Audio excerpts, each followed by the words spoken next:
Talk show bersama Jantungku. Bismillahirrahmanirrahim. Assalamualaikum warahmatullahi wabarakatuh. Halo semuanya, selamat datang di podcast Jantungku season yang kedua. Yang pastinya masih ditemenin bareng Aisyah selaku moderator, dan gak mungkin hari ini Aisyah sendirian karena Aisyah bakal ditemenin oleh sosok dokter spesialis jantung dan pembuluh darah di Bandung Heart Clinic. Ada Dokter Agus Tosin, selamat siang dok. Ya, selamat siang. Nah, Dokter Agus Tosin ini adalah sosok yang gak pernah capek memberikan informasi mengenai kesehatan buat kita semua dan selalu mengingatkan untuk menjaga tubuh tetap sehat. Dok, seperti biasanya nih ada kita baca-baca artikel yang berbagi pengalamannya mengenai kesehatan yang terkena kolesterol dan terkena serangan jantung tanpa ia sadari. Ada cerita pengalaman seorang laki-laki yang berusia 35 tahun bekerja sebagai manajer di sebuah perusahaan besar. Dia memiliki kebiasaan makan yang tidak sehat seperti sering mengkonsumsi makanan cepat saji, gorengan yang mengandung lemak dan lemak jenuh banyak. Suatu hari Rudi diajak oleh teman-temannya untuk bermain bulu tangkis di sebuah lapangan dekat kantornya. Rudi tidak terbiasa olahraga, tetapi dia merasa percaya diri dengan kemampuan yang dia punya. Namun, tidak lama kemudian Rudi merasakan sesak napas, nyeri dada, keringat dingin, dan pusing. Dia tidak menyadari bahwa jantungnya sedang mengalami serangan akibat kurangnya aliran darah yang membawa oksigen ke otot jantung. Dia pun jatuh pingsan di tengah lapangan dan membuat teman-temannya panik. Salah satu temannya yang memiliki pengetahuan tentang pertolongan pertama segera memeriksa denyut nadinya dan pernapasan Rudi. Dia mengetahui bahwa Rudi masih hidup, tetapi kondisinya pada saat itu sedang kritis. Lalu dia meminta bantuan teman-temannya untuk menghubungi ambulan dan membawa ke rumah sakit terdekat. Lalu di rumah sakit dokter menangani Rudi dan mengatakan bahwa dia harus menjalani pemasangan ring jantung. Yang diketahui tekanan darah normal, tetapi kolesterolnya Rudi itu sangat tinggi. Dan dokter juga menganjurkan untuk memasangkan ring pada jantungnya. Dari ceritanya Rudi dok, sebenarnya kenapa sih Rudi itu bisa mengalami serangan jantung secara tiba-tiba? Lihat cerita tadi bahwa sosok Rudi ini melakukan olahraga bulu tangkis yang dia tidak biasa lakukan. Ya, kemudian dia juga punya kebiasaan makan yang kadar lemak jenuhnya tinggi, biasa makan goreng-gorengan. Ya, nah itu akibatnya timbul penimbunan lemak di pembuluh darah di pasien tersebut atau di orang tersebut, baik di pembuluh darah jantungnya, mungkin juga di pembuluh darah yang lain. Nah, kenapa bisa serangan jantung? Mungkin dia sudah ada penumpukan lemak di pembuluh darah jantungnya, di arteri koroner namanya. Nah, kemudian karena dia melakukan olahraga berat yang dia tidak biasa lakukan, yang lemaknya tadinya mungkin stabil di pembuluh darah tersebut tidak mengganggu, bahkan tidak ada keluhan, seketika mengalami pecah lemaknya. Bukan pembuluh darah yang pecah, tapi lemaknya yang pecah, sehingga timbul penggumpalan darah di dalam pembuluh darah jantungnya. Dan itu menimbulkan gejala atau penyakit serangan jantung atau penyakit jantung koroner akut. Dan itu menyebabkan seseorang bisa mengalami pingsan atau tidak sadarkan diri dan mengalami nyeri dada hebat. Mungkin itu yang terjadi. Oke, berarti memang kalau tiba-tiba kita olahraga tanpa pemanasan itu bisa menyebabkan serangan jantung secara tiba-tiba ya dok ya? Ya, satu itu kurang pemanasan, kedua mungkin olahraganya berat, dia tidak biasa melakukan olahraga bulu tangkis yang tadinya tiba-tiba diajak temannya bulu tangkis, dia ayo-ayo aja karena percaya diri, dia merasa sehat-sehat saja. Itu aja mungkin yang memicu kenapa dia bisa mengalami serangan jantung tiba-tiba. Oke, apakah gejala kalau kolesterolnya tinggi dok? Pada kasus tadi kan memang punya kebiasaan yang makan makanan yang gak bagus ya. Kemudian ternyata ketika diperiksa di rumah sakit, mungkin ketika dia serangan jantung, akhirnya diperiksa, oh ternyata kolesterolnya tinggi. Ya sebetulnya kolesterol tinggi itu memang nggak bergejala, kecuali kalau dia sudah menimbulkan kerusakan atau penyempitan di pembuluh darahnya. Ya, ketika penyempitan pembuluh darahnya juga masih sedikit, gejala nggak ada. Tapi ketika pembuluh darahnya mengalami plaknya atau penyempitannya mengalami pecah dari plak yang nempel di pembuluh darahnya, timbul penggumpalan darah yang tiba-tiba dia bergejala. Jadi itu yang menyebabkan kejadian kolesterol tinggi itu tidak disadari sama orang karena ketika dia belum menimbulkan penyempitan yang bermakna, orang nggak bergejala sama sekali.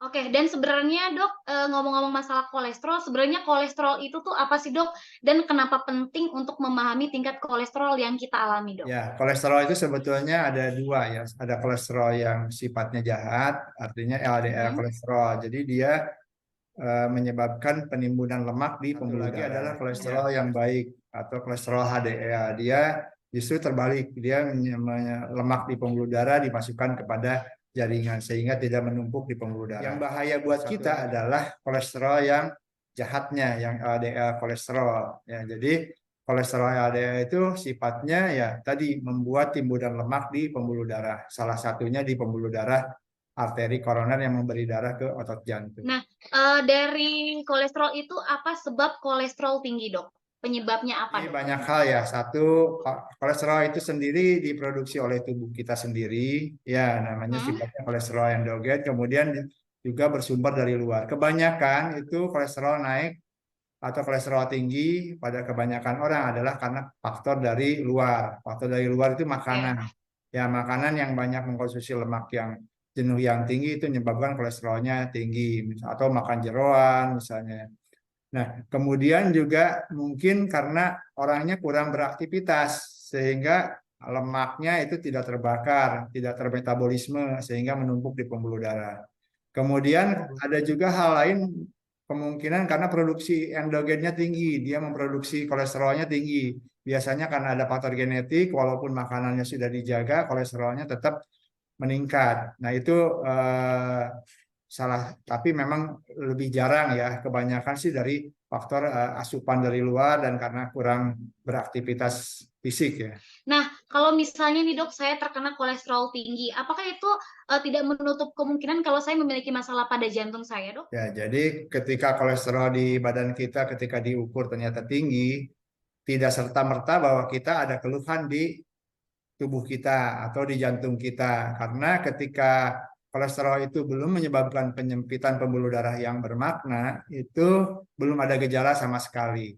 Atau ketika penyempitannya, plaknya itu stabil, artinya tidak mengalami pecah plak di pembuluh darahnya, seperti pada kasus kejadian tadi, yaitu gejalanya sama sekali tidak muncul. Jadi kolesterol tinggi, kalau kita ketahui kolesterol tinggi, jadi bisa kita cegah sebelum kolesterol itu menyebabkan penyakit atau menimbulkan gangguan organ ke tubuh kita.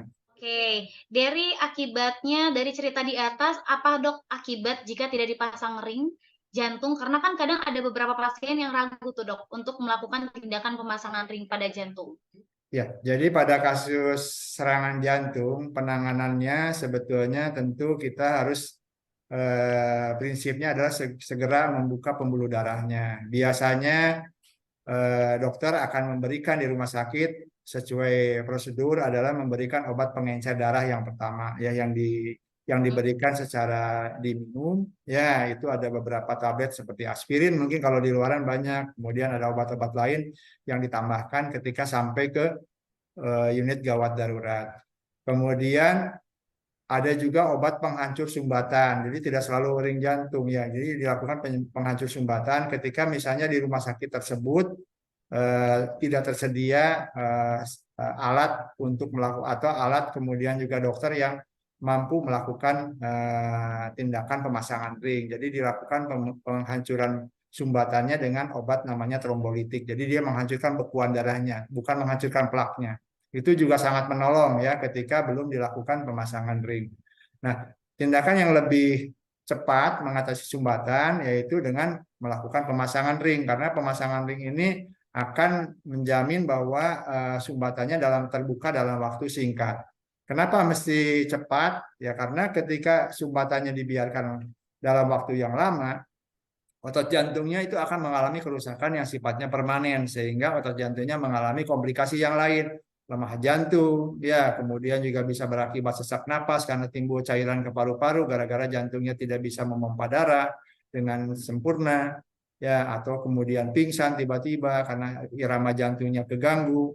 Itu kalau kita terlambat penanganan. Jadi sebaiknya ketika serangan jantung terjadi segera ke rumah sakit terdekat dan kemudian kalau ada obat-obatan pengencer darah yang biasa pasien minum segera diminum diusahakan sebelum 6 jam sudah bisa nyampe ke rumah sakit ya, karena kalau sudah lewat 6 jam itu komplikasi yang lain akan muncul akibat dari serangan jantungnya tersebut. Oke, nah dari cerita Rudi tadi, Rudi itu kurang menjaga pola makan dia dan juga gaya hidup dia kurang teratur, Dok, sampai dia terkena kolesterol dan tiba-tiba karena serangan jantung. Nah, hubungan kolesterol tinggi dengan harus dipasangnya ring jantung itu apa, Dok? Ya, jadi sebetulnya yang menyumbat pembuluh darah itu ada 2 faktor. Ya, satu plak itu kolesterol yang numpuk di pembuluh darah jantungnya. Kedua, bekuan darah. Jadi ketika kejadian yang akut tiba-tiba mengalami serangan jantung itu timbul bekuan darah karena plaknya pecah. Nah, kenapa diperlukan pemasangan ring? Itu eh, si plak itu dan bekuan darah itu menyumbat saluran jantung sehingga jantung tidak dapat aliran darah yang cukup sehingga tidak mendapat oksigen dan kalau dibiarkan menjadi kerusakan yang permanen. Nah, ketika orang mengalami serangan jantung, yang dilakukan apa dengan pemasangan ring jantung? Satu, menghancurkan bekuan darahnya dulu bisa dilakukan dengan alat namanya disedot ya, disedot dulu bekuan darahnya, kemudian plaknya diseret ke pinggir dengan pemasangan ring sehingga plaknya tidak mengganggu aliran dan kemudian plaknya menjadi lebih stabil karena ring itu akan memberi support ke pembuluh darahnya sehingga plak yang tadinya pecah menimbulkan pembekuan darah itu menjadi lebih stabil dengan adanya dipasang ring dan aliran darah yang memberi makan ke otot jantungnya dipertahankan menjadi kembali seperti normal sedia kala. Oke, berarti memang mencegah kolesterol pada tubuh itu sangat penting ya, Dok ya? Ya betul, karena faktor Dan utama harus dari timbulnya serangan tadi sebetulnya awalnya adalah plak. Ya, yang tidak diketahui oleh pasiennya tanpa disadari sebetulnya dia sudah ada plak di pembuluh darah koroner. Nah, dasarnya timbulnya plak bahan utamanya adalah kolesterol. Ya, ketika kita jauh-jauh hari melakukan medical check up atau memeriksakan kolesterol ya di darah kita, itu kita bisa jauh-jauh hari mencegah timbulnya plak. Ya. Oke, baik itulah tadi ya dokter ya pembahasan yang dokter bahas mengenai bahayanya kolesterol dan bahayanya tentang kesehatan jantung. Itulah juga pemaparan materi yang membahas tentang pentingnya menjaga kolesterol pada tubuh yang disampaikan oleh dokter Agus. Terima kasih banyak dok buat waktunya. Hampir 30 menit juga Sobat Jantungku, dokter menemani kita. Terima kasih banyak semuanya. Semoga bermanfaat buat kita semua dan selalu tetap jaga kesehatannya. Yang pastinya di sana akan jangan lupa follow Instagram @jantungku_id yang pastinya di sana akan memberikan informasi yang bermanfaat mengenai kesehatan jantung Anda. Jangan lupa percayakan jantungmu pada jantungku. Saya pamit, sampai jumpa.